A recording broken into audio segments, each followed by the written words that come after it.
Hello and welcome to Language Monk and his Random Thoughts.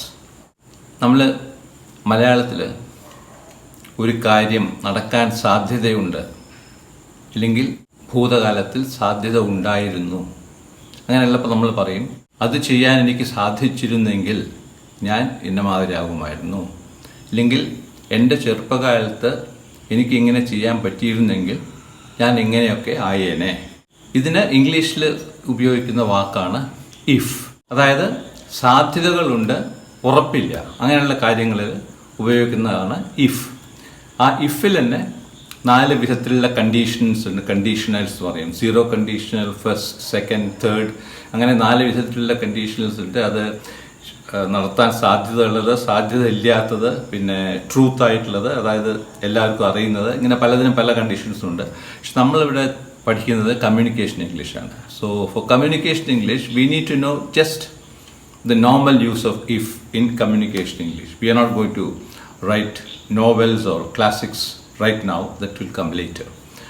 അപ്പോൾ if എന്നുള്ളത് എങ്ങനെ ഉപയോഗിക്കാം? How will we use if? It can be used in 2 ways. If 2 clause ആയിട്ട് വരിക. അതായത് if I had a car or if I have a car, I can go to Cochin. If I have a car, I can go to Cochin. എൻ്റെ ഒരു car ഉണ്ടെങ്കിൽ എനിക്കിപ്പോൾ കൊച്ചിയിൽ പോകാമായിരുന്നു. അത് നേരെ മറിച്ചും പറയാം, I can go to Cochin if I have a car.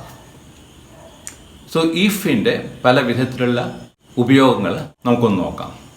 ഇപ്പോൾ ആദ്യം പറഞ്ഞൊരു example, if I have a car, I will drive to Chennai.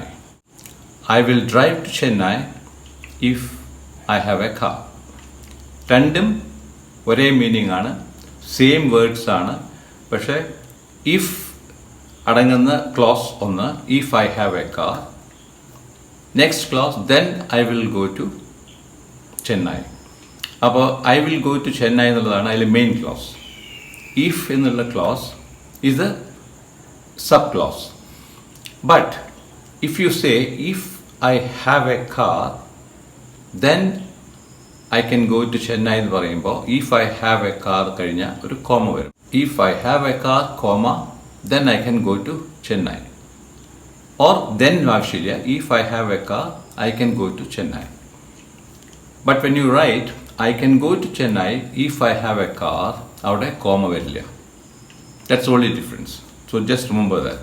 If ആദ്യം വന്നാൽ കോമ വരും, if രണ്ടാമത് വന്നാൽ കോമ വരില്ല. So let's see some sentences with if. If I visit Delhi, I'll stay with my friends. I'll stay with my friends if I visit Delhi. So look at the comma. In one sentence there is a comma, in the next there is no comma. പിന്നെ ഇതിൽ positive, negative ഇങ്ങനെയുള്ള sentences നമുക്ക് നോക്കാം. For example, if you are late, we'll wait for you. They'll go to the beach if it's sunny. ഇനി negative നോക്കാം. If we don't reach the theatre in time, we will miss the beginning. They won't go to the beach if it is not sunny. ഇനി ഈഫിനെ question മാർക്കിൽ നമുക്ക് എങ്ങനെ ഉപയോഗിക്കാം എന്ന് നോക്കാം. How will he feel if he doesn't get the job? ജോലി കിട്ടിയിട്ടില്ലെങ്കിൽ അയാൾക്ക് എന്ത് തോന്നും? If he passes the exam, will he go to the university? പാസ്സായാൽ യൂണിവേഴ്സിറ്റിക്ക് പോകുമോ?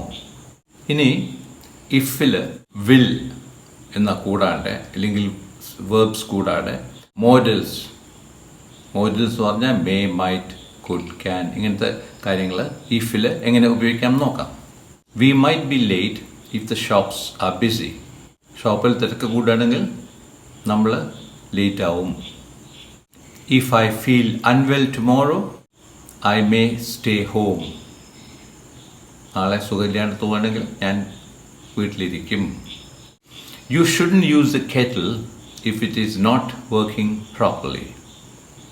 കെറ്റിൽ ശരിക്കും വർക്ക് ചെയ്യുന്നില്ലെങ്കിൽ ഉപയോഗിക്കരുത്. അവിടെയൊക്കെ എങ്കിൽ, ഇഫ് എന്നുള്ളത് എങ്കിൽ എന്ന് വരുന്നുണ്ട്. If you can't finish your home work tonight, you can't go out tomorrow. Homework ഇന്ന് രാത്രി തീർത്തില്ലെങ്കിൽ നാളെ പോകാൻ പറ്റില്ല. Now, these are sentences using if എങ്കിൽ, അങ്ങനെയെങ്കിൽ ഇങ്ങനെ വരും എന്നുള്ളതാണ് ഈ ഇഫിൻ്റെ ഉപയോഗം. ഇതിലിപ്പോൾ ദർ ആർ കോംപ്ലിക്കേറ്റഡ് ഈ കണ്ടീഷണൽസ് പറയുമ്പോൾ we have for example if I were you. If I were you എന്ന് പറയുമ്പോൾ ഇഫ് ഐ വാസ് യു അല്ല, if I were you. Because I am never going to be you. അതൊരിക്കലും നടക്കുന്ന കാര്യമല്ല. പക്ഷെ ഒരു imagination, if I were you, അങ്ങനെ വരുന്ന കാര്യങ്ങളിൽ ആണ് ഇഫ് ഐ വേർ എന്ന് യൂസ് ചെയ്യുക. അല്ലാണ്ട് if I was going to Bombay I would have gone, അവിടെ വേർ എന്ന് പറയില്ല. ഇഫ് ഐ വാസ്, അത് നോർമൽ യൂസാണ്. But there are certain situations where it is not possible. Imagination ഉണ്ടെങ്കിലും it is not possible, like if wishes were horses beggars would ride. ഇങ്ങനത്തെ ചില sayings ഒക്കെ ഉണ്ട്, അതിലൊക്കെ ഈ റൂൾസ് അപ്ലൈ ചെയ്യും. എനിവേ നമ്മൾ അതിലേക്ക് പോകുന്നില്ല. We are not going to go deep into grammar. We are only looking at communicative English. But if എന്നുള്ളത് ഒരു കാര്യം പ്രത്യേകം ശ്രദ്ധിക്കേണ്ടത്, if is used when it is not sure. നടക്കുമെന്ന് തീർച്ചയില്ലാത്ത കാര്യങ്ങളിലാണ് ഇഫ് യൂസ് ചെയ്യുന്നത്. Where the things are sure, if I go to Delhi, I will stay with my relatives. If എന്നുള്ളിടത്ത് when എന്നായി കഴിഞ്ഞാൽ it becomes certain, തീർച്ചയാവുന്നു. If I go to Delhi, I will stay with my relatives. So relatives-ന് തീർച്ചയില്ല, ഡൽഹിയിൽ എത്തുമെന്ന്. When ആവുമ്പോൾ when I go to Delhi, I will stay with relatives, അത് ഉറപ്പാണ്. When I go to Delhi, ഞാൻ ഡൽഹിയിൽ തീർച്ചയായിട്ടും പോകുന്നുണ്ട്. പക്ഷെ എപ്പോഴാണെന്നുള്ളത് തീർച്ചയാക്കിയില്ല, എന്തായാലും പോകും. പോയാൽ റിലേറ്റീവ്സിൻ്റെ ഒപ്പം നിൽക്കും. അപ്പോൾ ഈ ഇഫിലൊക്കെ വെൻ യൂസ് ചെയ്യുമ്പോൾ ഇറ്റ് ബിക്കംസ് സർട്ടൻ, സർട്ടനായി മാറുന്നു. പിന്നെ ഇഫ് എന്നുള്ളതിന് പകരം വേണമെന്നുണ്ടെങ്കിൽ another phrase you can use is as long as. As long as. For example, if we leave now we won't be late. If എന്നുള്ളത് മാറ്റിയിട്ട് ആസ് ലോങ് ആസ് നോക്കിയാൽ as long as we leave now, we won't be late. So, if in പകരം as long as is another phrase which can be used instead of if. അതേമാതിരി if not എന്ന് വരുമ്പോൾ if we don't leave now, we will be late. അവിടെ unless എന്ന് പറയാം. Unless we leave now, we will be late. If we don't leave now, we will be late. Unless we leave now, we will be late. So now I'm sure you know how if is used, how when is used, how as long as is used, how unless is used. So go ahead and use it more and more. Use it often.